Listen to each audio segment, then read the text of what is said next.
Question: what are you called to do? I ask that question because we won't be judged according to what we did in life, but rather what we were called to do in life. Imagine with me standing before the throne of God and a scenario like this occurred. Evangelist Anderson, come forth and give an account of your stewardship on earth. Evangelist Anderson? I'm not an evangelist. I'm an accountant. I had an accounting firm. I had Evangelist Anderson. Where are the 347,566 souls I called you to impact in Asia, son? Where are they?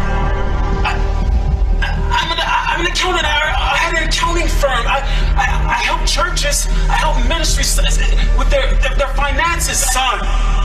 Where are the 347,566 souls in Asia I called you to impact? Son, where are they? Had you sought me, had you sought my face, I would have revealed this to you. And everything in regards to that man's calling was burned up before the judgment seat of Christ. Accountant Jones, step forward and give an account of your stewardship.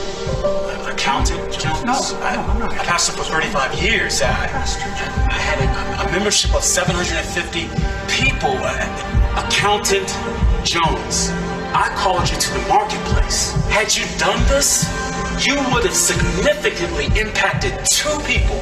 You and those 2 men would have helped churches with their finances, and those churches would have impacted 751,321 souls.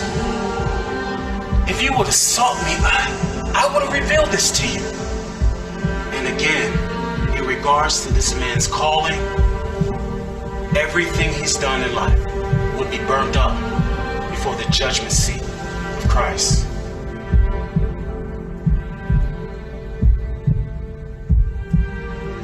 Sister Smith, come forth to give an account of your stewardship.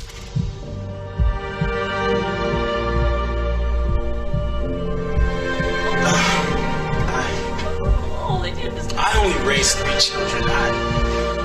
I never preached to nations. I never even been on a missionary trip.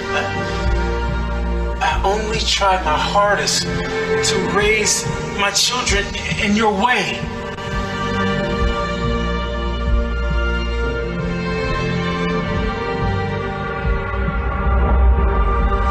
Sister Smith, I never called you to preach to nations.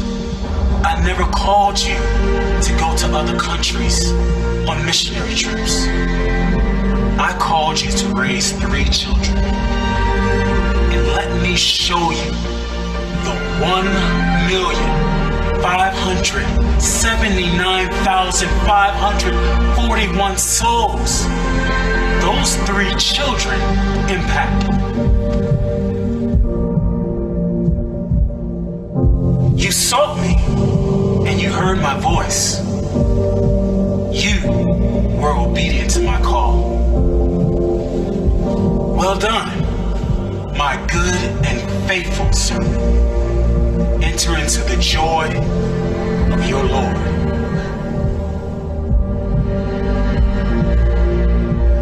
So remember, in regards to the calling that's on your life, you won't be judged according to what you did. You will be judged according to what you were called to do.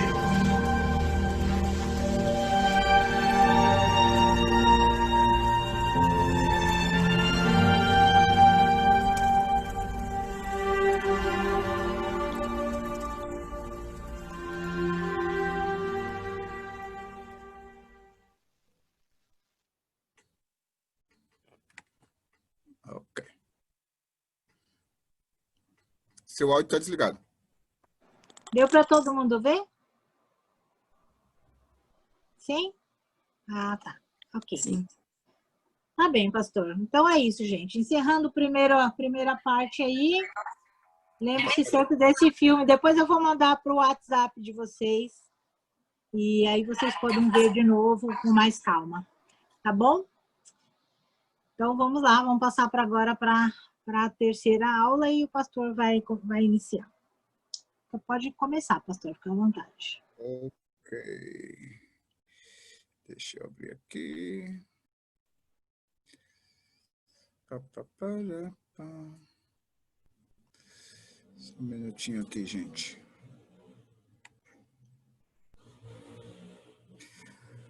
Bem, a Lu me chamou para compartilhar com vocês um pouco a respeito dos dons de liderança. Pelo que eu estou vendo aqui, eu sei que acho que a Lucy já passou por isso, Fernanda também, Jean também, Kátia, acho que não, pelo menos aqui na igreja ainda não. Ok, a Ruth, eu acho que também. Anyway, então, de certa forma, como eu não sabia mais ou menos quem estaria, eu só fiz um panoramazinho. Como são 3 aulas, eu dividi em 3 partes. Hoje eu vou falar, dar um en passant sobre os 5 dons ministeriais, ou 5 dons de liderança, e deixo algumas perguntas caso surja alguma coisa, ou né, para poder complementar caso tenha, tá bom? Vamos lá, vamos compartilhar aqui.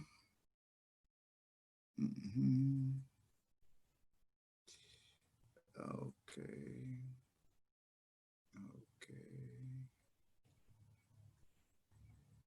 Vamos ver se ele me ajuda. Meu computadorzinho aqui tá tão lentinho, meu povo, então perdoa aí, tá bom? Ok. Então vamos lá, falando com vocês.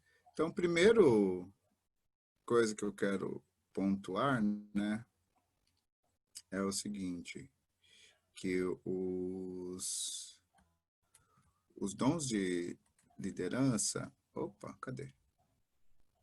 Vocês estão vendo qual parte, hein, gente? Vocês estão vendo o slide inteiro ou com os quadradinhos do lado aqui? Alguém me dá uma... Meu computador está agindo Agora com os quadradinhos do lado. Os quadradinhos do lado. Ok. Antes estava só a tela maior. E agora? Ainda Continua a mesma com coisa? Agora está só a tela mesmo. Só a primeira parte. Tá. Ok, então deixa eu fazer isso aqui. Beleza. Ok. Então, gente, como eu falei, né, vocês têm, acho que aí a apostila sobre os 5 dons de liderança, e ele começa, né, exatamente falando aqui sobre essa primeira parte que vocês viram, que a Lu acabou de falar sobre o chamado, né, e nós temos aí, começando a questão do Efésios 4, 11 e 12, em que ele diz: e ele designou uns para apóstolos, outros para pastores e profetas, outros para evangelistas, outros para pastores e mestres, com o fim de preparar os santos para a obra do ministério, para o corpo de Cristo seja edificado. Bem, primeira coisa que a gente vai começar falando, né, que aqui os dons de liderança, ele vai estar atrelado, de certa maneira, com a função ministerial, bem como com a execução, né, desses dons, tá? Porque, às vezes, as pessoas elas só olham as questões da parte de função ministerial.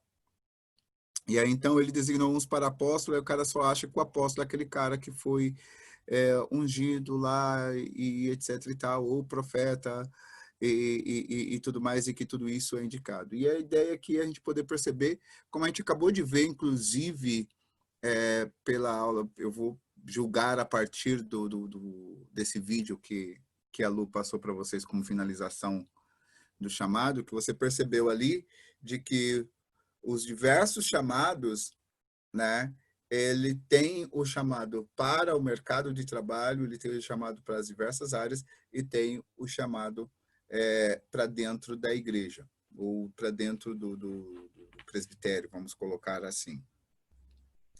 O que é importante a gente perceber, né, é que quando nós tomamos então esse entendimento de que nós somos chamados, às vezes você pode ser chamado para o mercado de trabalho e você ter um chamado apostólico, eu vou dizer assim, né, ou para como apóstolo, para o mercado de trabalho. Tá? Eu vou daqui a pouco explicar a questão dos termos ali, pelo menos um pouco, e você vai ter aí uma amplitude daquilo que eu estou querendo dizer. Então, conforme você é chamado como apóstolo, né, ou como profeta, ou como evangelista, ou como pastor, como mestre, normalmente essas estão designadas única e exclusivamente no serviço da igreja. Contexto bíblico aqui, ele está falando sobre o serviço na igreja, tá? Quando você pega ali, Paulo está falando sobre isso, falando sobre a igreja. Mas nós conseguimos observar, por isso que está como dons de liderança, que ele é chamado dons de liderança ou dons dos 5 ministérios, por isso que eu coloquei aquele nome lá no começo. Se você procurar em inglês, ele vem como Fivefold Ministries, né? Ou dons de liderança. E sempre eles vão estar atrelados com aquilo que a Lu, acho que falou a respeito dos dons. Você já falou sobre os dons motivacionais, né, Lu?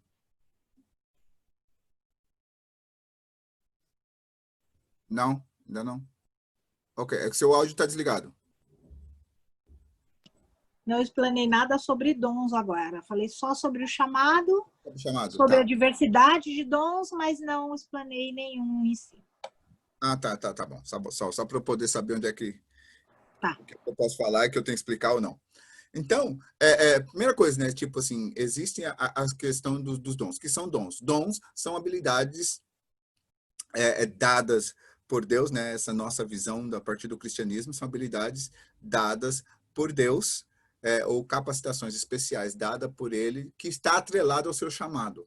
Então, conforme Ele te chamou para realizar determinada coisa, existem certas habilidades que vêm intrínsecas dentro desse chamado. Tá? Então, elas estão ali habilitadas. E aí, você vai perceber, eu acho que na apostila ele está dividido como dons motivacionais, dons ministeriais e dons de manifestação. Né? Então, geralmente, o que acontece? Os motivacionais, eles como que propulsionam ou eles ajudam a traçar um caminho sobre qual para dentro do seu dom de liderança ou o seu dom ministerial.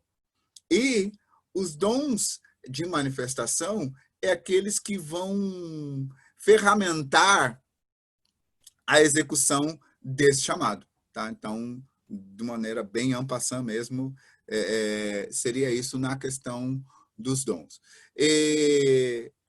O objetivo de Deus aqui, né, ao estabelecer isso para a igreja, é para que os pastores e mestres pudessem preparar os santos para a obra do ministério.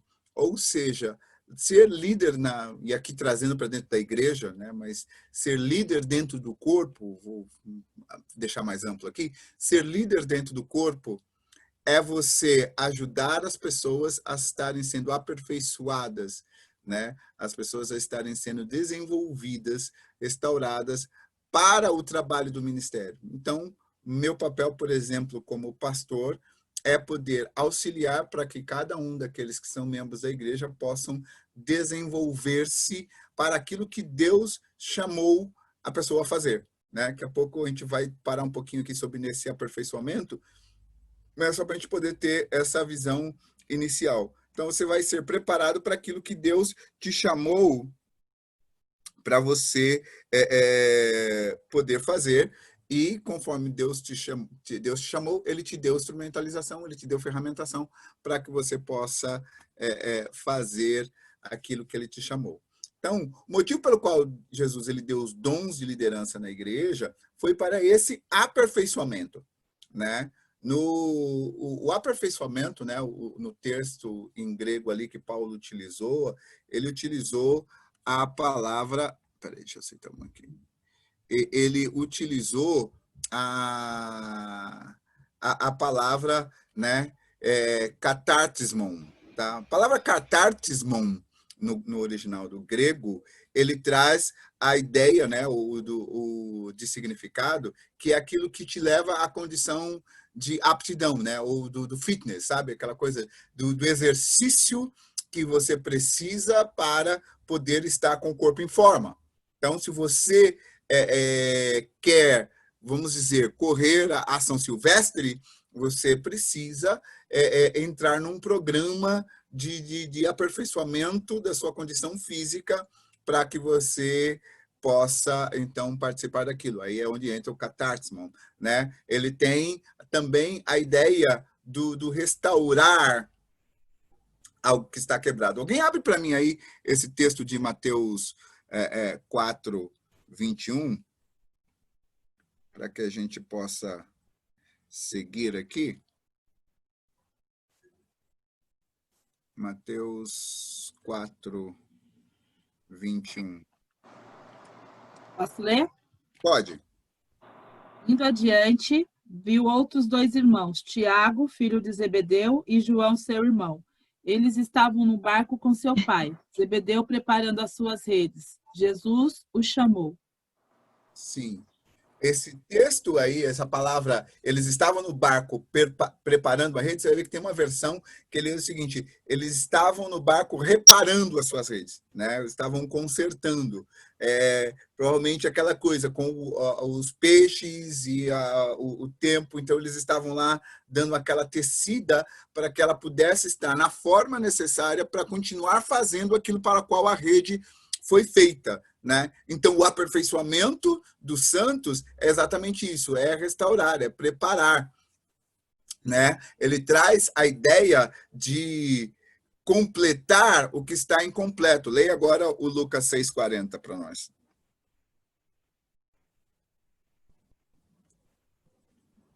Né? Enquanto ela vai achando ali, vamos aqui falando. Tá? Então, ele tem essa ideia de completar, né, ou de trazer a plenitude. Eu tenho quando eu estava dando uma estudada, eu vi uma versão que ele fala assim, de trazer ao mobiliar completo. É como quando você pega uma casa e você mobília ela toda com cada artigo no seu lugar, quando cada cômodo tem aquilo que é necessário para que aquele como serve, entendeu? Você tem uma cozinha que tem a bancada, que tem o fogão, que tem a geladeira, que tem o micro-ondas, que tem as louças, que tem os copos, que tem as facas, que tem as colheres, que tem a colherzinha de diversas, aquelas mundaréu de colher, que eu nunca sei qual que é, eu prefiro comer com uma só, mas, de toda maneira, né? Sabe aquela coisa de que tudo tem a sua serventia? É essa a ideia de completar o que está incompleto. Lucas 6:40, pode falar. O discípulo não está acima do seu mestre, mas todo aquele que for bem preparado será como seu mestre.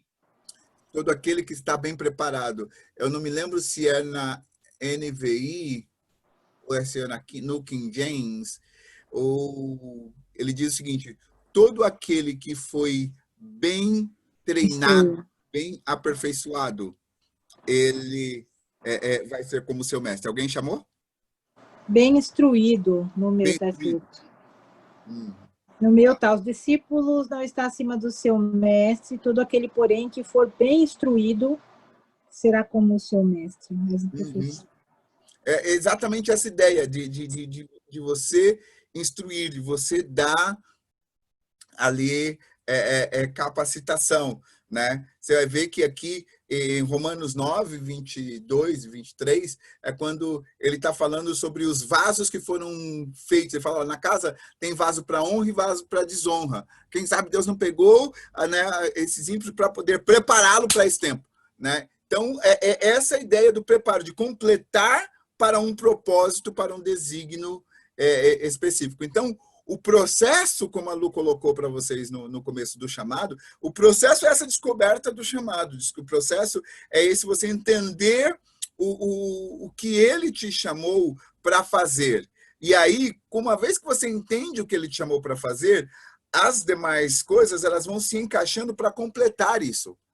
Então, Deus ele vai te dar as habilidades, né? Como eu falei, os dons motivacionais é aqueles que te impulsionam a fazer as coisas. E os dons manifestacionais são aqueles que te instrumentalizam para realizar. Então, uma vez que você entendeu o seu chamado, você sabe que Deus ele vai trazer isso. Agora, como é que ele vai fazer isso? Ele vai usar a liderança da igreja, ele vai usar a liderança para poder fazer esse catartismon. Ele vai poder usar a liderança para poder fazer esse aperfeiçoamento da nossa vida, né? Trazendo essa plenitude aí de entendimento daquilo que Deus chamou para fazer.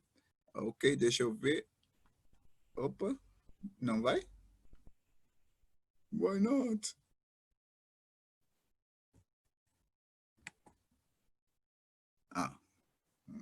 Agora foi até demais.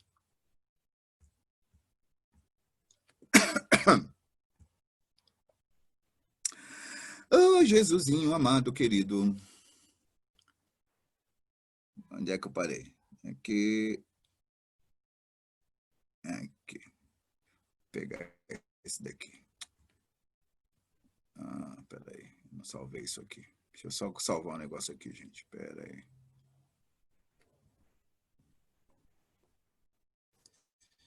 Oh, Jesus. Então, esquenta não, vocês vão ficar vendo minha tela aqui um pouquinho, mas tudo bem. Ok, tá aqui.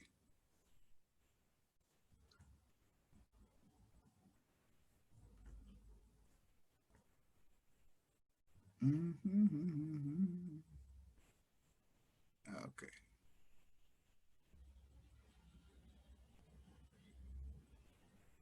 Aqui, plá, tá aqui. Motivacional. Tá. Então, como eu estava falando, os dons de liderança, eles entraram exatamente nesse sentido. Ele deu os dons de liderança daqui, para que os líderes possam treinar os membros, né? Então, essa é a função. Não é para que nós sejamos senhores, né? Sejamos senhores dos membros, não é para que nós passemos a exercer domínio. Então, é importante perceber, né, que há, às vezes, uma má compreensão, mesmo dentro do universo cristão, né, há uma certa distorção sobre a razão pela qual você é líder. Né? Por quê? Porque o conceito do mundo de liderança, e aí você vai lembrar quando Jesus ele fala para os seus discípulos, ele fala, olha, os gentios, né, eles buscam quem possa dominar, mas entre vocês não é assim. A função é servir, né? Então, essa é a base da liderança servidora. Tá? Então, liderança servidora, ela está atrelado exatamente a esse contexto. O meu papel como pastor é poder treinar os membros, né? Treinar as pessoas, treinar aqueles do corpo do Cristo com quem você tem em contato, para desenvolvê-los nas diversas coisas que Deus os chamou. Nós temos aqui treinar os membros para ministrarem ao Senhor. Atos 13, 1 e 2, pode encontrar aí para a gente ler, né? Mas Atos 13, 1 e 2, ele fala exatamente sobre questão de que eles estavam servindo ao Senhor quando o Espírito Santo falou com eles. Pode ler, Lu. Havia na igreja de Antioquia profetas e mestres, Barnabé, Simeão, por sobrenome Níger, Lúcio de Cirene, Manaém, Colasso de Herodes, o tetrarca, e Saulo. E servindo eles ao Senhor e jejuando, disse o Espírito Santo: separai-me agora Barnabé e Saulo para a obra a que os tenho chamado. Sim. Então, você vai perceber, quando ele estava servindo eles, né? Ou seja, eles estavam ministrando ao Senhor. É isso que quer dizer o servir aí. Essa ideia de você fazer a diaconia, de você servir, de você se colocar ali para uso. Os dons de liderança, eles foram colocados, então, na igreja para que pudesse fazer o quê? Pudesse encontrar o que está quebrado, né? Voltando lá na minha definição anterior, pudesse encontrar o que está quebrado, o que não está funcionando corretamente, aquilo que em mim, porque todos nós fomos feitos, tem um ensino do John Maxwell. John Maxwell, para quem nunca leu, ele é considerado hoje em dia um dos grandes mestres sobre liderança, né? Um dos gurus da liderança, e ele foi pastor, né? Hoje o foco dele é o mercado de trabalho, mas ele trabalha com liderança como um modo geral. Então, ele tem um zincalhão de livros aí sobre liderança. Um dos mais famosos dele é As 21 Leis Irrefutáveis da Liderança, em que ele tem um bom detalhar ali.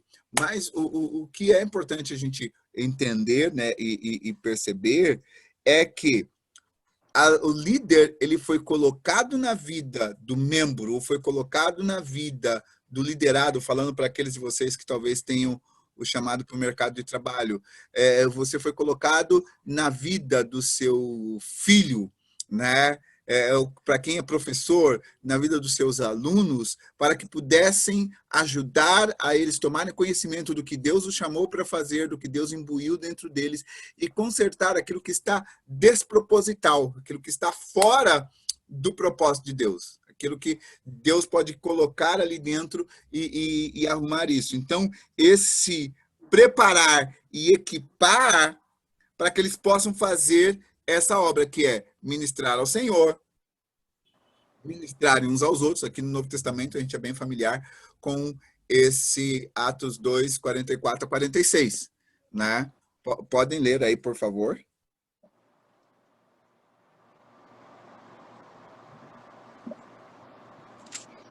Todos os que creram estavam juntos e tinham tudo em comum. Vendiam as suas propriedades e bens, distribuindo o produto entre todos, à medida que alguém tinha necessidade. Diariamente, perseveravam unânimes no templo, partiam pão de casa em casa e tomavam as suas refeições com alegria e singeleza de coração. Certo. Então, nós percebemos aqui, olha, todos os que criam estavam juntos e tinham tudo em comum. Primeira coisa que nós vamos perceber, o líder, ele vai treinar as pessoas, o pastor, o profeta, o evangelista, ou seja, qual for a função de liderança que a pessoa exerce, ele não foi colocado para causar divisão na igreja. Por isso que eu fico, às vezes, muito... É complicado quando você tem pessoas que são líderes e buscam causar divisão. O texto bíblico ele fala, olha, todos aqueles que criam estavam juntos e tinham tudo em comum. Vamos ver erro? Vamos ver erro. Mas a questão não é falar do erro para causar divisão, ou para causar motim, ou para alguma outra coisa do sentido. Mas é você, como líder, ver onde é que está o erro e ajudar a corrigir. Um livro excelente que fala sobre liderança, mesmo quando você não é o líder principal de uma organização, é um livro chamado Líder 360 Graus, do John Maxwell, em que ele fala que, tipo, Porque a base é liderança é influência. Se você é uma pessoa que tem influência sobre alguém, você exerce uma liderança. E aí a maneira da gente trazer a ministração uns aos outros não é compartilhar de fofoca ou colocar progresso nessa fofoca ou whatever. É importante que nós tenhamos exatamente aqueles olhos, opa, se Deus me trouxe isso, existe uma maneira que Deus quer consertar aquilo que está errado. Porque lembra que o texto bíblico aqui que nosso para essa aula, ele está falando o quê? De que ele deu para o aperfeiçoamento. Então, se eu quero aperfeiçoar, eu preciso parar e ajudar a restaurar. Lembra que uma das definições do aperfeiçoamento aqui tem a ver com restaurar, né? Eu acho que eu não li ali, mas um dos textos que eu tinha deixado aqui anotado no sentido espiritual é restaurar o caído, como o Gálatas 6:1. Alguém já abre aí o Gálatas 6:1 enquanto eu vou falando? É restaurar aquele que está caído, aperfeiçoar aqueles cristãos imperfeitos, porque todos nós temos as nossas demandas, né? Todos nós temos a nossa falha, aquelas coisinhas que a gente precisa, uma coisa de temperamento, uma coisa de caráter, uma coisa ou outra, que precisa ser moldado, né? E voltando ao vídeo que a Lu passou, né? Em que ele fala o seguinte, olha, nós somos julgados por aquilo que fomos chamados a fazer. Então, tipo, peraí, a régua, né, a medida não é o que eu fiz, a medida é o que é que eu fui chamado para fazer, se eu estou cumprindo o meu propósito ou não. Exemplo disso, Mateus 25, ele fala sobre... Jesus, ele fala o seguinte, naqueles dias, alguns dirão, Senhor, Senhor, em teu nome falamos novas línguas, em teu nome expulsamos demônios, em teu nome curamos enfermos. E aí Jesus ele fala, apartai-vos de mim, vós os que praticais a iniquidade, porque eu não vos conheço. Então, o que eles fizeram? Eles fizeram coisas boas, eles falaram novas línguas que todo crente foi chamado para poder fazer e falar. Eles curaram os enfermos, que nós recebemos a ordem de ir de curar os enfermos, né? Eles fizeram as obras que eram para ser feitas, mas eles não foram, ao invés de... Eles foram chamados para viver em santidade e eles viveram em impiedade. Então, o julgamento não estava por aquilo que eles fizeram. Estava por aquilo que eles deixaram de fazer, porque isso também é errado. Né? Então, e aqui é onde entra o nosso peso nos ombros sobre o nosso chamado e sobre nossa liderança. Porque não basta só você saber para o que foi chamado, mas é você entender de que esse seu chamado tem um propósito de causar o aperfeiçoamento, né? E ajudar para que o lugar em que você está possa se tornar melhor. Seja a igreja, seja a família, seja a escola, seja a empresa, tudo isso a gente vai trabalhar. Então, para restaurar o caído, Luciara, pode ler o Gálatas 6:1, e alguém já abre aí para mim Hebreus 13:21 e outra pessoa, 1 Tessalonicenses 3:9 e 10. Gálatas 6:1. Irmãos, se alguém for surpreendido em alguma falta, vós que sois espirituais, corrigi-o com o espírito de brandura e guarda-te para que não sejas também tentado. Então, você percebe aí? Ele fala, corrige ele, mas com espírito de brandura. Normalmente, o que é que a gente aprende ou vê ou faz na igreja? Põe no ventilador, né? Tipo assim, escorraça o fulano e não sei o quê. E não para restaurar, não tem a preocupação de restaurar, né? Quando é que Jesus manda a gente cortar a relação com o cara? Depois que você foi lá em particular, você falou com ele e ele não ouviu. Aí você trouxe outras pessoas espirituais, falou com ele e ele não ouviu. Aí você traz para a igreja, falou com ele não ouviu. Falou, cara, o cara não quer conserto, então deixa ele. Né? Tipo... Eu não posso ser conivente, uma vez que eu dei todas as possibilidades para o cara ser corrigido, para o cara mudar de vida, para o cara mudar o jeito. Errar é parte da nossa natureza humana. Permanecer no erro é parte da natureza caída, né? Então, é essa a questão. O pecado ele vai fazer com, né, um abismo chama outro abismo, diz Provérbios lá. Então, o pecado ele vai fazer com que a gente continue fazendo isso. Por isso que nós precisamos buscar a santificação, e a santificação é aquele processo no qual Deus nos trouxe, nos colocou. O que precisava para a gente ser santo, Cristo fez e o Espírito Santo sela. Então, esse é o processo que vai nos fazer caminhar em santidade. O que é que eu preciso fazer? Eu preciso tomar cuidado para não dar vazão à minha vontade ou à minha carne, ou simplesmente isso, que é onde o inimigo nos anuvia. Mas isso aí é uma outra aula, só um trechinho aqui para a gente poder entender a parte aqui. Tá? Então, essa é a questão, então, de ministrar ao Senhor, de ministrar aos outros. Você viu lá que eles estavam juntos, então você promove unidade. Eles falam, eles repartiam o pão, né, para que ninguém, eles traziam seus bens, dava para que ninguém tivesse necessidade.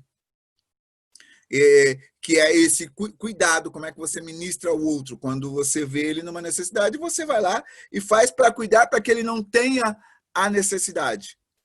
Veja bem que isso não é uma mentalidade, às vezes as pessoas pegam esse trecho e deturpam, levando para uma questão de assistencialismo, né? Que é aquele lance de você fazer as coisas, mas é fazer o prato pronto e colocar na mão da pessoa, que ela come uma vez e depois passa fome. E eu preciso dar comida para ela, sim, mas mostrar para ela como é que ela pode sair daquilo. Eu trazer daquilo que é meu para que ninguém tenha necessidade, a gente supre a necessidade da hora, mas também auxilia o cara a ampliar isso aí. Você dá comida, mas também você ajuda ele a fazer o currículo para o emprego, né? Você faz a indicação dele para alguém, para alguma empresa que você conhece ou da sua própria e etc e tal, né? Ou seja, é ministrar uns aos outros, ou seja, servir. Como é que eu posso servir você, tá? Essa tem que ser a preocupação do líder no seguinte sentido, porque eu vou treinar os membros para isso.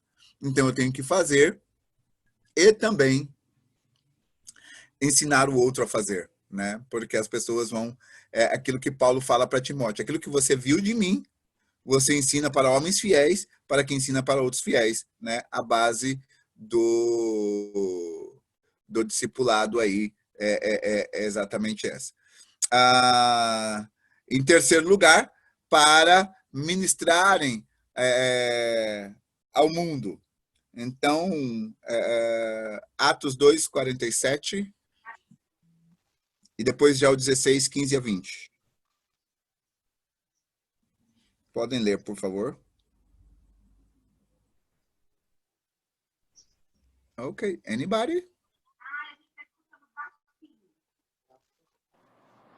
Se ninguém abriu, eu abri.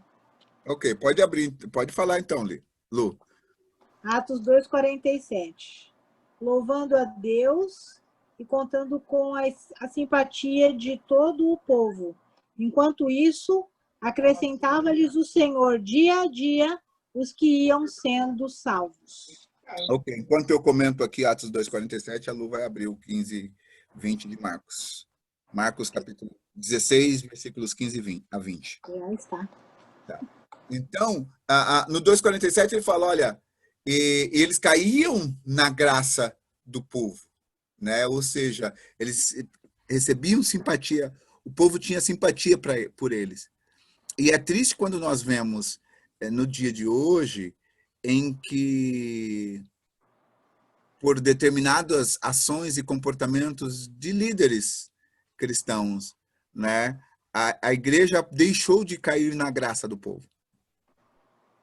E isso dificulta exatamente esse entrar de pessoas. Deus, ele traz as pessoas para serem acrescentadas, mas aí muitas das vezes nós somos antipáticos a eles.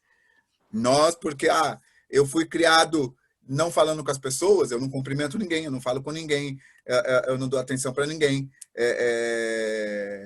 Tipo, porque é o meu jeito, porque é meu temperamento, eu sou assim.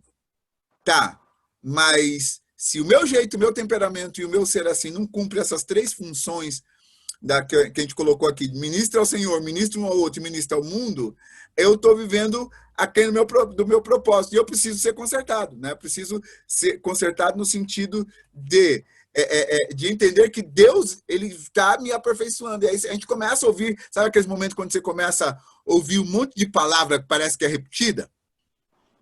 Né? Tipo assim, você vai num culto, você ouve um pastor pentecostal, ele prega uma palavra de conserto, você ouve um pastor tradicional, ele pega uma palavra de conserto, você ouve um padre, ele pega uma palavra de conserto, você ouve peraí, tipo assim, parece que todo mundo decidiu falar a mesma coisa. Não é? É Deus nos dando a oportunidade para sermos equipados, treinados, aprendermos em meio a isso. Por quê? Porque ele nos deu ferramentas para podermos ministrar ao mundo. Marcos 16, 15 a 20 nos fala isso. E disse-lhes, ide por todo mundo e pregai o evangelho a toda criatura. Espera só um pouquinho. Muitas das vezes, a gente toma esse ide por todo mundo e pregar o evangelho somente como lance de eu pegar a minha Bíblia, ir para uma esquina, ir para um caixote, ir para algum lugar e sair gritando que Cristo salva. Isso é só uma parte.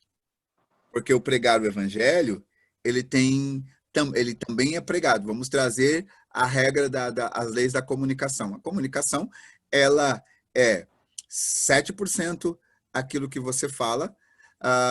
Se não me falha a memória, 35% é a maneira como você fala, e os outros 55%, 57% é o tom, a expressão corporal, quer dizer, e os outros 35% é a maneira como você fala.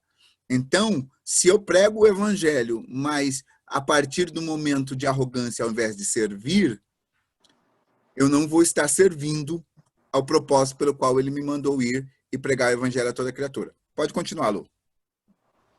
Quem crer e for batizado será salvo. Quem, porém, não crer será condenado. Estes sinais hão de acompanhar aqueles que creem.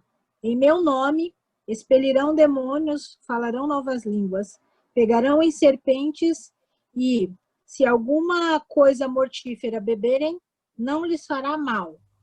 Se impuserem as mãos sobre enfermos, eles ficarão curados.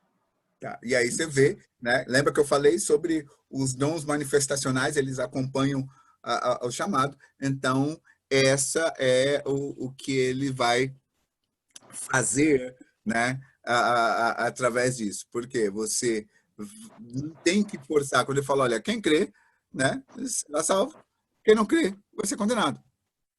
Pela escolha da pessoa. Não sou eu que defino se o cara vai para o céu ou vai para o inferno. Meu papel é pregar. Meu papel é levar a pessoa ao conhecimento, manifestar Cristo para eles.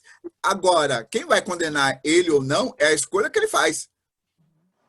O que eu preciso fazer é saber de que, quando eu vou, eu recebi a capacitação para curar os enfermos, eu recebi a capacitação para falar novas línguas, eu recebi a proteção de que ainda que de modo enganado eu tome alguma coisa mortífera, de não matar. Eu me lembro de uma vez, isso foi na década de 80, eu acredito, que nós estávamos fazendo uma cruzada evangelística aqui na Praça Jequié. E ali na praça, a gente estava ali, né? E aí tinha um grupo que veio para fazer, né, as partes de música, tal, aquela coisa, né, um grupo musical que tinha. E aí ele veio para nos ajudar. Um dos rapazes foi pedir água, né, numa casa. E a pessoa da casa deu para ele água com cândida. E você tava, tipo, aquele carolão tipo que tava domingo, sabe? Né? O cara pega a água e dá aquela talagada e desce. Quando ele sentiu aquele negócio todo queimar, né? E a pessoa ficou, tipo assim, olhando, aí ele simplesmente, né? Obviamente, você dá aquela engasgada, porque queima aqui dentro, né? Cuspiu. Alguém veio e deu um outro copo d'água para ele, né? Arrumaram água para ele, mas nada aconteceu. Ele não foi no médico e nem nada disso, né? Ele simplesmente ficou ali um pouco atordoado no momento, mas depois parou e continuou pregando, né? O evangelho. Então, você... Isso foi uma coisa, não quer dizer que o cara, vou provar para você de que o Espírito Santo é comigo, vai lá, pega um copo com veneno de rato, com chimbinho, etc e tal, e vai comer. Não vai fazer isso, você vai morrer, né? Mas a grande questão é, para tentar impedir o avanço do evangelho, foi tentado envenená-lo, né? Então, essa é a grande questão. A pessoa depois falou que, né, pegou, achou que era água e tinham trocado o copo, né? Falou, a gente vai fazer o quê, né? Mas a grande questão que eu quero mostrar é isso, tipo assim, ele dá a instrumentalização para isso. E isso tudo é que nós, enquanto líderes, devemos ministrar à igreja como possibilidades, né? Há há diferentes posicionamentos quanto a tudo isso, né? Então tem aquele que já não acredita mais na questão das línguas hoje, ou dos milagres hoje, etc e tal, né? Mas eu sigo por aquilo que o texto bíblico está dizendo para a gente. Então, quando nós vamos sair para ministrar ao mundo, e uma das coisas, talvez entrando um pouquinho em questão de batalha espiritual, uma das coisas que nós precisamos entender, por que nós precisamos ministrar com poder, é porque no mundo há uma confrontação de poderes. Se as pessoas vêm e pedem na igreja oração, a igreja não acredita que Deus pode curar, ele vai e pede oração no centro de macumba e a entidade lá vai lá e cura, né? Por certo, esse cara, ele vai acreditar mais no poder das trevas do que no poder de Deus, né? Significa que Deus tem menos poder que o diabo? De modo algum. Mas, no nosso trabalho de crer naquilo que ele nos deu, de habilidade para que possamos realizar, a gente acaba não fazendo. Então, a igreja precisa ser treinada para isso, e é nosso papel, enquanto líderes, né, de poder fazer. Por isso que ele deu apóstolos, profetas, mestres, ou evangelistas, mestres, e pastores e mestres para fazer essa obra ou essa ação. Ainda tem o 19 e o 20, quer que leia? Sim, 19 e 20, pode ler. De fato, o Senhor Jesus, depois de lhes ter falado, foi recebido no céu e assentou-se à destra de Deus. E eles, tendo partido, pregaram em toda parte, cooperando com eles o Senhor e confirmando a palavra por meio de sinais que se seguiam. Isso. Tem uma versão que fala, cooperando com eles o Espírito Santo. E aí, irmãos, é importante a gente entender exatamente isso, de que o mover da igreja, ela está debaixo dessa direção. Nós recebemos o comissionamento. Quando você recebeu a grande comissão, né, a gente recebeu a grande comissão para ir e fazer essa representação. Ao sermos enviados, né, ele, o Espírito Santo, ele vai confirmando, ele vai cooperando nesse sentido, de ele vai dando o apoio que precisamos para realizar, porque os milagres não são realizados porque a gente é muito bom, né? Quando eu for falar um pouquinho aqui do apóstolo, eu estou mais expandido um pouquinho, mas tipo assim, não é, os milagres são realizados porque a gente é muito bom, ou porque eu fiquei 40 dias sem comer, ou porque eu consegui decorar a Bíblia inteira, ou porque eu tenho carisma, nada disso. Acontece por causa da ação do Espírito Santo em empoderar-nos para aquilo que ele nos chamou para fazer. A base é essa. Eles receberam um comissionamento, Deus os chamou para fazer uma coisa, e eles foram. Ele falou, portanto, ide. E eles foram. E conforme eles foram, Deus ele ia cooperando com eles e ia manifestando. E aqui entra uma questão bastante interessante. Nenhum problema quanto a trazermos as pessoas na igreja para elas, muitas das vezes, serem curadas, etc. e tal. Mas a cooperação que a gente vê do Espírito Santo nas Escrituras é que essas ações aconteciam quando a igreja ia às pessoas. E não o Uhum. lado contrário. Não quando, tipo, oh, não, traz ele aqui que eu vou fazer. Sim. Ah, mas trouxeram lá o coxo para Jesus. Sim. Por causa da fama de Jesus, eles foram e fizeram isso. Mas Jesus, você vai perceber que diversas vezes ele ia por onde ele ia, ele encontrava e ele fazia ali.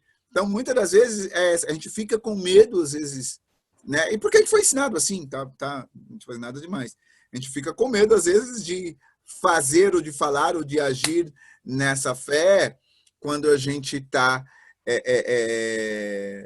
na rua ou com pessoas e etc e tal, porque a gente acredita que o cara tem que vir na igreja, ensinaram isso pra gente, que o cara tem que vir na igreja ali para ele ser curado.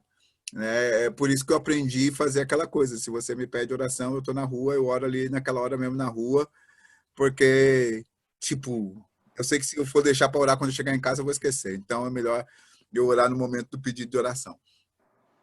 E tem um testemunho exatamente sobre isso, né? De que eu estava no centro da cidade, me pediram. Aí o rapaz me pediu para orar por um amigo dele que estava lá, que estava com problema nos rins, né? Acho que era pedra, sei lá, alguma coisa assim.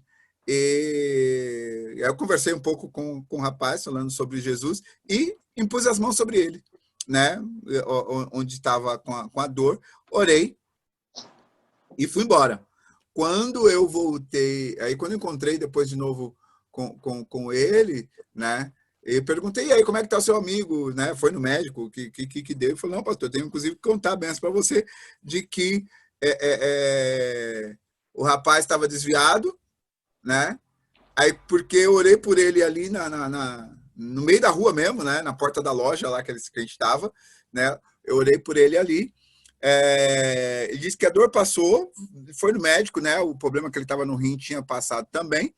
E aí, por consequência disso, ele voltou para a igreja, né? Então, exatamente por essa questão, tipo assim, de você estar disponível para o Espírito Santo para ele poder fazer isso. Então, nós, na função de liderança, nós podemos entender que é isso. É esse que parece treinar para que a igreja possa realizar. Por isso que Deus, ou que Jesus deixou os dons de liderança na igreja. Não é para dominar a igreja, mas é para treinar ela, para preparar ela, para instruir a igreja naquilo que é os dons que ele quer. Ok. Por que não foi? Eu apertei aqui, ele não foi. Vamos? Não vai passar não, gente?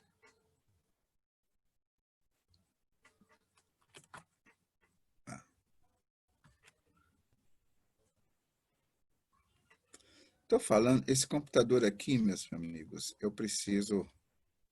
Ele não quer contribuir comigo. Ok. Vamos lá. Então, na descrição dos 5 dons de liderança, tá? O primeiro ofício que a gente percebe aí dentro do texto, deixa eu só dar um passo aqui antes de eu seguir. Gente, tem alguma pergunta, comentário, dúvida a respeito do que eu falei até aqui? Fez sentido? Não? Podem manifestar-se aí, por favor. Eu não estou vendo vocês, então vocês têm que abrir o microfone e falar. Tranquilo, pastor. Pode Ok, seguir. pastor. Ok. Então, seguindo lá. Então, quando nós paramos para entender essa questão, então, o primeiro ofício que aparece no texto é o ofício dos apóstolos, né? Que é uma transliteração da palavra em grego apostolos, né? Mesma coisa que você tem ali. E essa, né?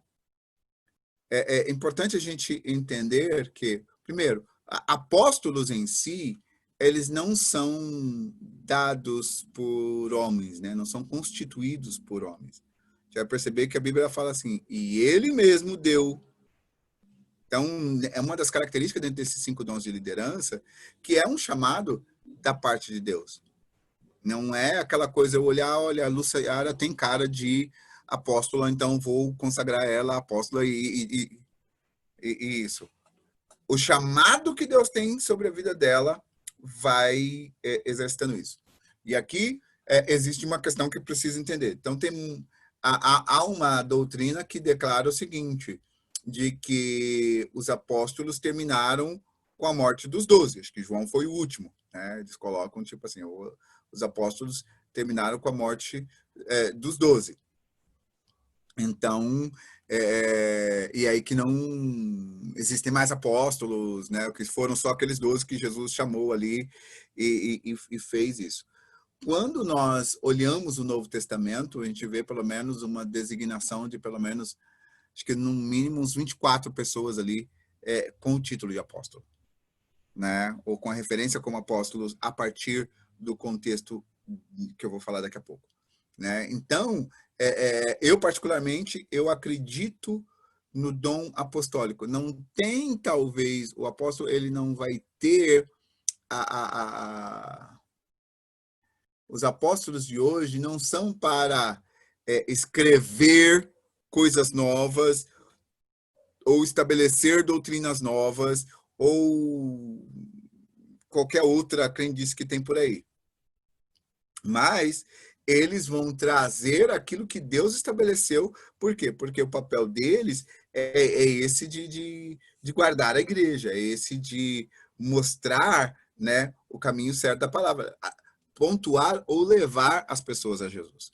Então, quem são os apóstolos? O apóstolo, ele é alguém que é, primeiro, chamado por Deus.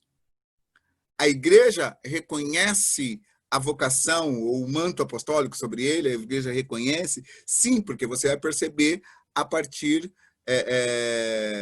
dos sinais.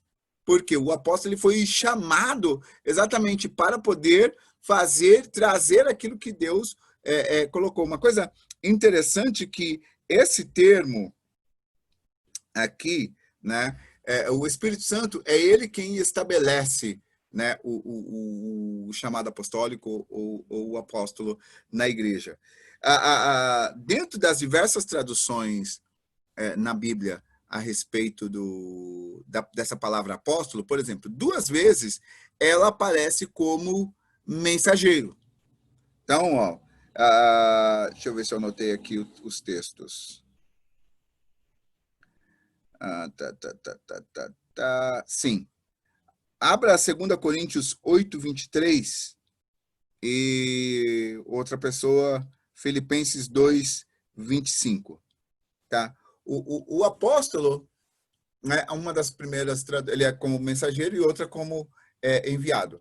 Né? Então, o conceito de apóstolo, né, é aquele que é enviado como autoridade delegada. Ele não vai e ele não age em seu próprio favor e sob seu próprio nome. Ele age enviado pelo céu em favor de Jesus Cristo para agir na igreja ou em favor da igreja de Jesus Cristo. Né? Essa é uma característica. Então, e esse cara, ele foi enviado. Né? E enviado com o quê? Enviado com uma mensagem. Então, vamos lá. 2 Coríntios 8, 23.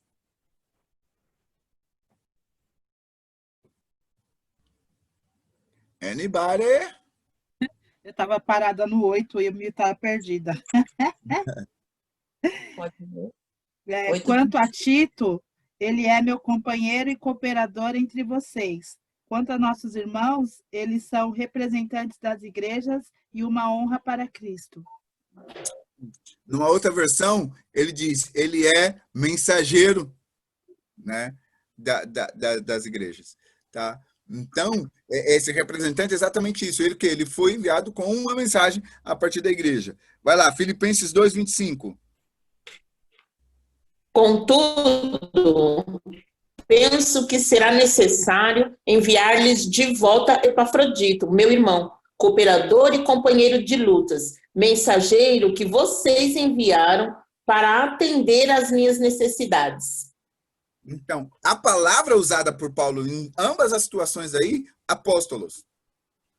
Tá? Então, é aquela pessoa que ele vai representar, ele vai fazer a representatividade de alguém como mensageiro. Imagina um advogado que tem uma procuração de plenos poderes, né?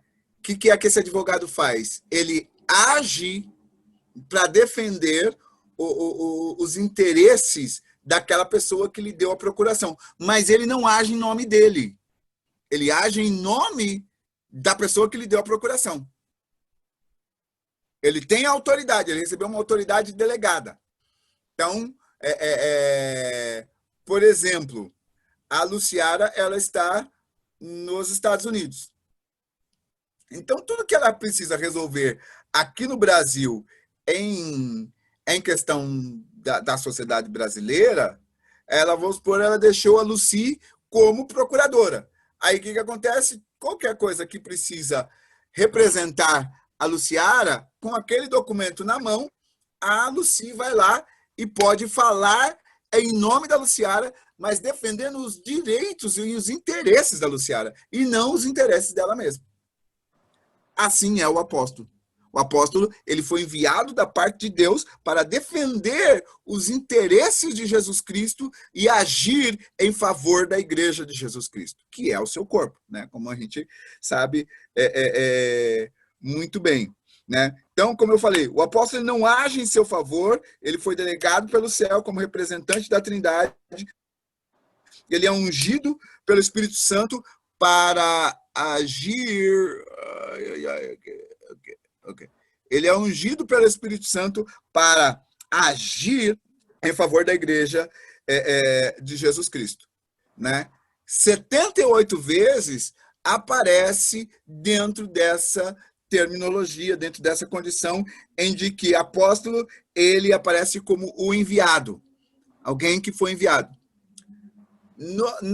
Por que eu falei, né, anteriormente que, embora existem algumas pessoas que acham que o ministério apostólico cessou, eu vejo de modo diferente, né? Peraí, deixa eu só admitir aqui, tem 2 pessoas entrando. Tá? Por que eu vejo de modo diferente?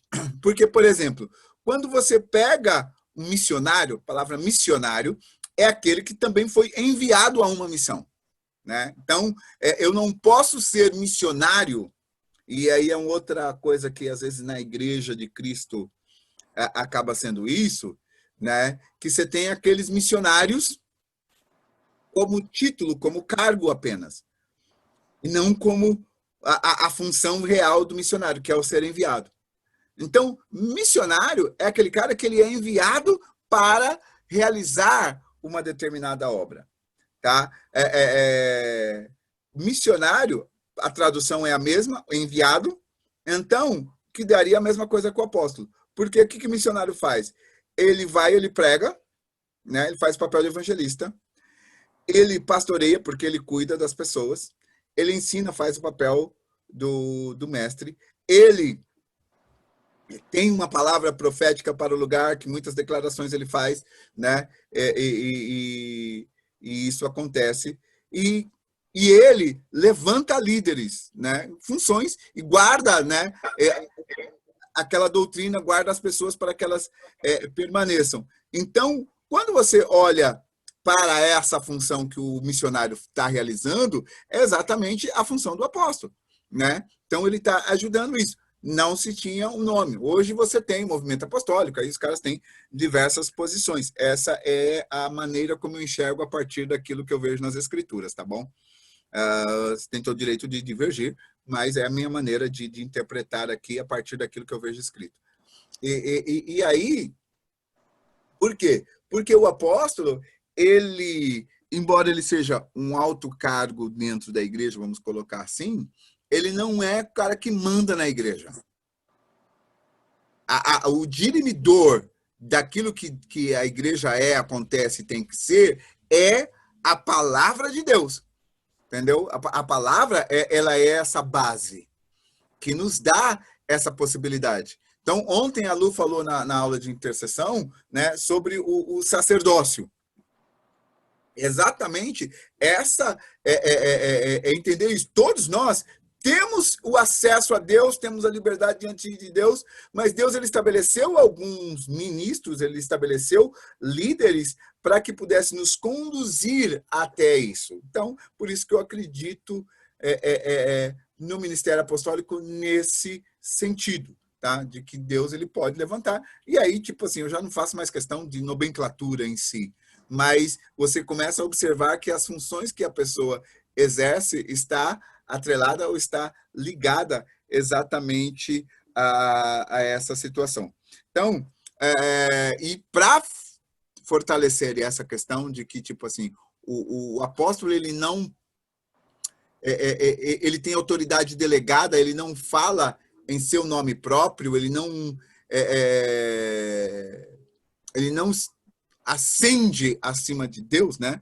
Porque, às vezes, da condição que se é colocado, é mais ou menos essa impressão que dá. Então, tem muita gente que tem problema porque é questão do orgulho, etc. e tal, né? Que acha que porque agora o cara é apóstolo, então é quase vice-Jesus e etc. e tal, né? Mas não é. Toma água na taça. Hã? Toma água na taça, apóstolo. E não lava a louça. É brincadeira, é uma brincadeira que a gente tem aqui em casa, pastor, desculpa. Mas você percebe que aí ele não percebe, às vezes, o cuidado que eu tenho que ter, e isso é para qualquer cargo de liderança, que depois Paulo ele explica, tanto em Tito quanto em Timóteo, sobre o que fazer com o episcopos, né, ou presbítero, ou bispo, etc., que ele não deve ser neófito, né, exatamente para não ser ter o orgulho lançado no seu coração pelo diabo. Mas nós vamos ver, por exemplo, por 78 vezes aparece com essa situação de enviado. E aí, João 13,16, alguém abre para mim.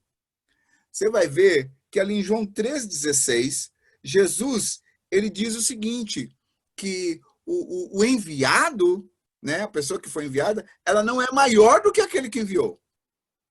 Mas ela age em nome de, e isso fortalecendo essa questão de receber a autoridade delegada. Então, se você é elevado a qualquer função, a qualquer cargo, e isso, estou usando aqui o apóstolo, mas isso vale para profeta, isso vale para pastor, isso vale para mestre, para evangelista, todos eles, não existe para realizar uma função, mas não é maior do que a palavra de Deus, que é o dirimidor de tudo isso.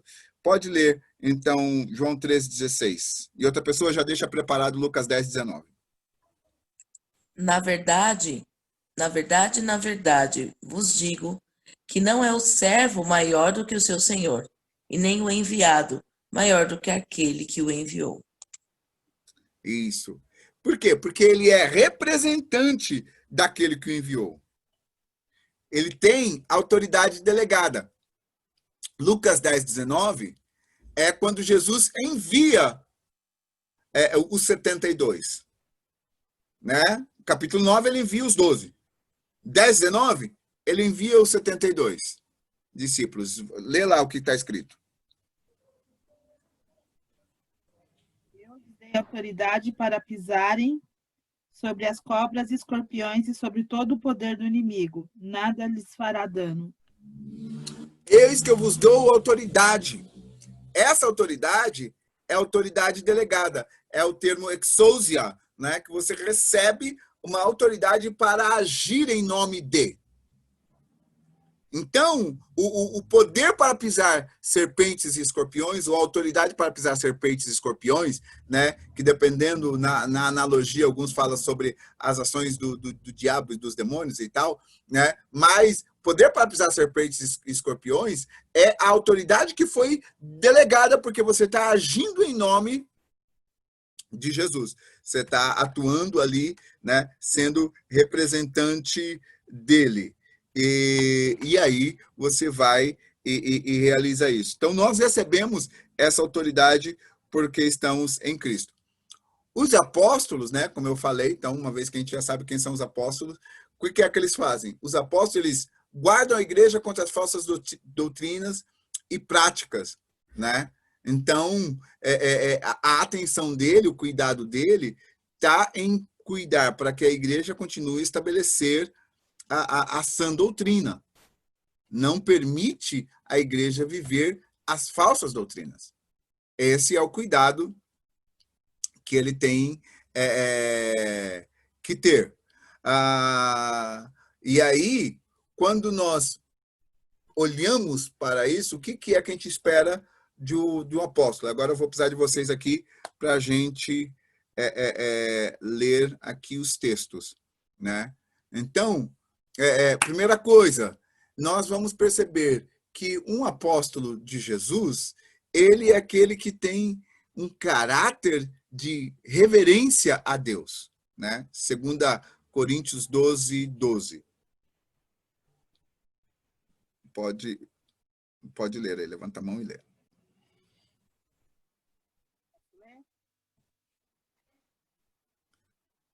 Pode ler, eu não vi quem falou, mas pode ler. Eu? Ora, Pode ir. ora, assim como o corpo é uma unidade, embora tenha muitos membros, e todos os membros, mesmo sendo muitos, formam um só corpo. Assim também com respeito a Cristo. 2 Coríntios. 2 Coríntios. Oh, desculpa. 12, 12. Isso. As marcas de um apóstolo, sinais, maravilhas e milagres foram demonstradas entre vocês com grande perseverança. Sim. Então, você vai perceber que ele tem essa reverência por Deus. Deus é quem estabelece isso. Segunda coisa que acompanha, é muito comum no ministério apostólico,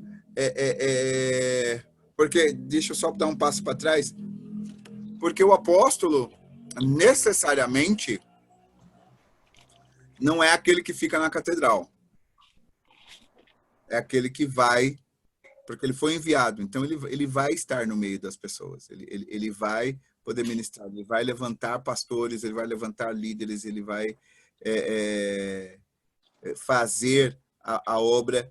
Então, ele é o cara que muitas das vezes vai apresentar e fazer essas cruzadas. Por quê? Porque segundo os sinais que é comum a gente ver através das mãos dos apóstolos são sinais, maravilhas e milagres. Né? E aí, por quê? Porque isso acompanha aquilo. Eu me lembro que o Aguinaldo, embora ele não tinha o nome de apóstolo, né?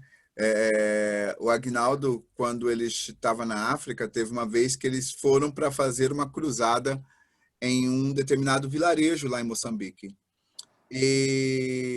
Então eles foram falar com os líderes da aldeia, né, para poder fazer os sinais, para poder fazer a cruzada. Aí os caras falaram para eles, tipo assim, alguma coisa mais ou menos, vou tomar uma liberdade poética, porque faz tempo isso, eu já não lembro direitinho a história, mas era, se ele orasse, que eles estavam pedindo há muito tempo, acho que tinha meses que não chovia no lugar, e chovesse, ele poderia fazer meses não, estava quase anos já, estava quase um ano que não chovia, e chovesse, ele poderia fazer a cruzada, senão ele tinha que sair da cidade. E aí, ele foi, ele orou, ele terminou de orar, o aguaceiro caiu. E aí eles puderam entrar e fazer a cruzada, e muitas pessoas foram salvas, e eles conseguiram estabelecer uma igreja, preparar líderes ali, estabelecer uma igreja naquele vilarejo, a partir das pessoas que eles salvaram ali, discipularam e evangelizaram. E aí, dali ele saiu, foi para o outro lado. Né? Então, aquilo que eu falo, tipo assim, acompanha, tem problema eu ter uma catedral como minha igreja, eu ser o pastor de uma catedral? Não tem problema. Mas, o meu ouvir, você vai perceber isso, que era coisa muito comum diante dos primeiros apóstolos, né, que a gente vê. Então, sinais, maravilhas, era isso. O Atos 2,43 diz que sinais, maravilhas e prodígios eram feitos pelas mãos dos apóstolos. O 4,30 é aquele tipo assim, quando tu estendes as tuas mãos para curar, né, com sinais e maravilhas. Então, é saber isso. Deus, você tem a ousadia da parte de Deus para poder fazer. Outra característica, Romanos 15, 20, quem pode ler, né? Outra característica é a pregação genuína do evangelho. Tá? E aqui é importante a gente destacar que o evangelho é o quê? É as boas novas de Jesus Cristo para a humanidade. Não é a conveniência da vida, mas é eu pregar a razão, né, pela qual Cristo veio. Então, morte, vida e ressurreição, o nascimento, vida, morte e ressurreição de Jesus e a assunção, né, são as coisas que compõem essas boas novas, a maneira como ele veio para resgatar a humanidade. Pode ler, Fernanda, pode ler. Amém. E desta 15, 20, né? Romanos 15, 20, isso. Ok. E desta maneira me esforcei por anunciar o evangelho, não onde Cristo houvera sido nomeado, para não edificar sobre fundamento alheio. Certo. Então, a pregação do evangelho, ela acontece onde? Nos lugares em que as pessoas não ouviram falar de Jesus. É esse o conceito. Tá? Então, você vai pregar para pessoas que não ouviram falar de Jesus. Eu não posso ser apóstolo e pregar só para crente. Entendeu? Tecnicamente é isso. A pregação do evangelho, não. Se bem que isso vale para qualquer outra função, tá bom? Mas a pregação do evangelho é exatamente o que Paulo está falando. Falou, olha, eu cuidei de eu ver onde é que Cristo não havia sido anunciado ainda. Eu vou ensinar para eles. Quando eu venho para a igreja, eu vou ensinar a igreja a sã doutrina. Eu vou vestir o meu chapéu de mestre e eu vou ensinar para a igreja a sã doutrina. Quando eu vou lá fora, eu vou fazer sinais e maravilhas, eu vou pregar o evangelho onde Cristo ainda não foi anunciado. E Atos 9, 16 e 1 Timóteo 16 também.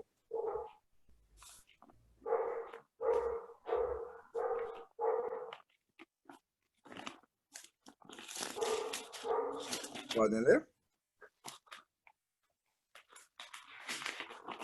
Atos 9, 16.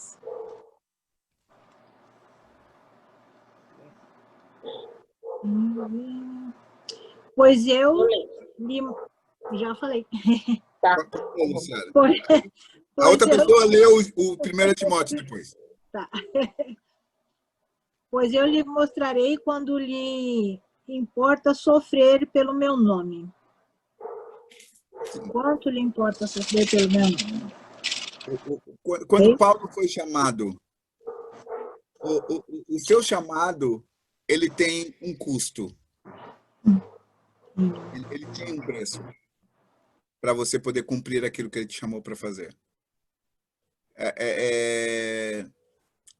Aqui eu estou colocando na questão do apóstolo, né? Porque esse aí foi chamado do apóstolo Paulo.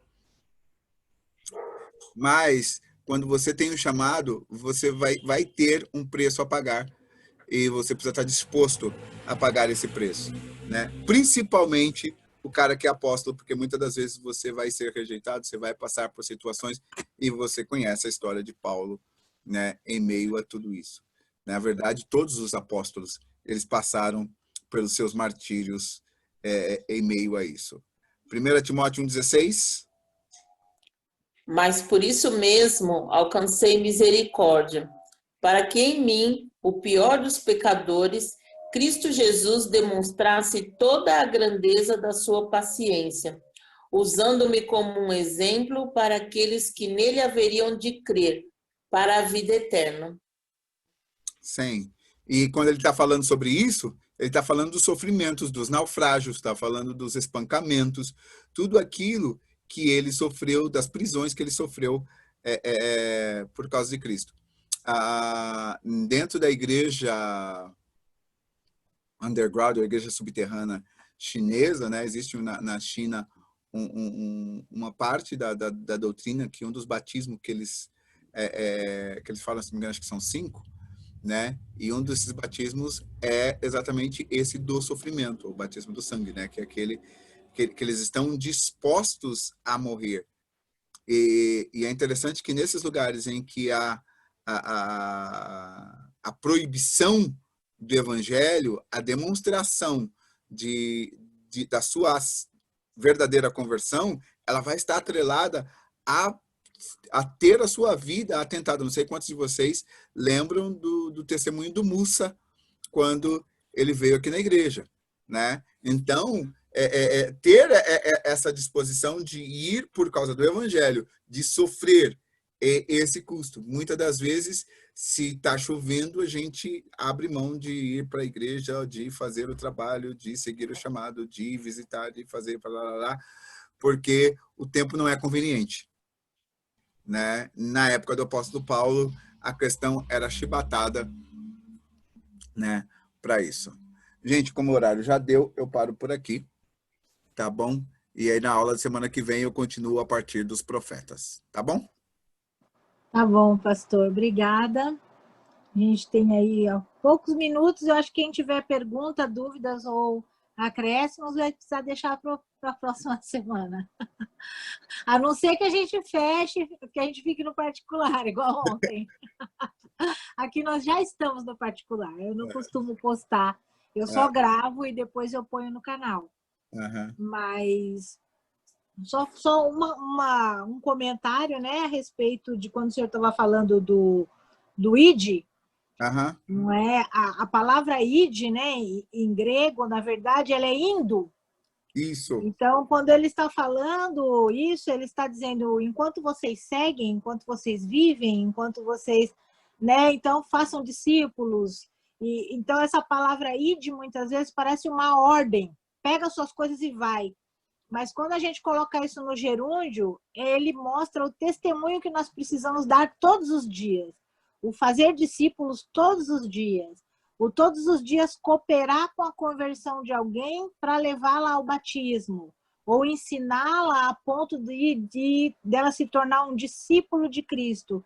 Então é um convite de Cristo para que nós façamos isso todos os dias e por onde nós passarmos. Né? Não só em um momento, em uma atitude, ou no caso de um chamado missionário, ou um trabalho missionário, e às vezes a gente foca no o ID não é para mim. Não, é para todos, e é indo, durante toda a sua vida, de testemunho. Sim, enquanto você está caminhando, você faz. Que é o próprio princípio, se a gente pegar lá de Deuteronômio 6, quando ele faz a questão da educação dos filhos. Sim. Ele fala, olha, ensina andando. Você ensina andando, você ensina quando você levanta, quando você senta na mesa, né? Então, esse processo, que isso é a questão da nossa intencionalidade no viver para Cristo, né? Não é o viver para Cristo numa ocasionalidade, uma ocasionalidade, mas você viver para Cristo na intencionalidade, eu saber que eu fui chamado para fazer isso, para testemunhar de Cristo. Então, a cada dia, ele vai me dar a oportunidade em que eu possa demonstrar isso. E essa é o grande challenge, né? Agora é o grande desafio da igreja de viver a cada dia dentro disso. Só que a gente foi aculturado que a expressão nossa de evangelho ou de vida é somente dentro daquele frame do templo, né? Então, tipo assim, cara, eu tô na igreja, então aqui é hora, ou então eu tô num trabalho da igreja, eu tô num evento da igreja, é hora de fazer, no meu trabalho não, né? E aí eu remonto novamente aquela ideia que você colocou no vídeo lá ao final. Amém, então. Vamos encerrar. Próxima terça-feira estaremos aqui para um pouco mais de Deus, amém? Vou pedir para a Lucimeire orar para a gente encerrar a aula, por favor. Amém. Pai, nós te damos graças, Senhor, pela tua permissão, Pai amado, de estarmos mais uma vez, Senhor, reunidos, ó Pai, diante daquele, Senhor amado, que o Senhor preparou e separou, Pai, para ser o nosso instrutor, Senhor, para ser o nosso mestre, aquele, Senhor amado, que nos traz mais uma vez ensinamentos, ó Pai, para que nós possamos seguir, Senhor amado, permanecermos indo da maneira como o Senhor determinou para cada um de nós. Pai amado, abençoa cada um dos nossos irmãos, ó Pai, que estamos reunidos nesta sala. Concede-nos, Senhor amado, noite de descanso. Senhor, que nós possamos deitar e pegar no sono, porque o Senhor é quem nos conduz em todo o tempo, Pai. E por isso nós te somos gratos. Pai amado, em teu nome, Senhor amado, Senhor Jesus, nós oramos gratos. E seja a ti toda honra, toda glória, todo louvor e a nossa adoração. Em o nome de Jesus oramos.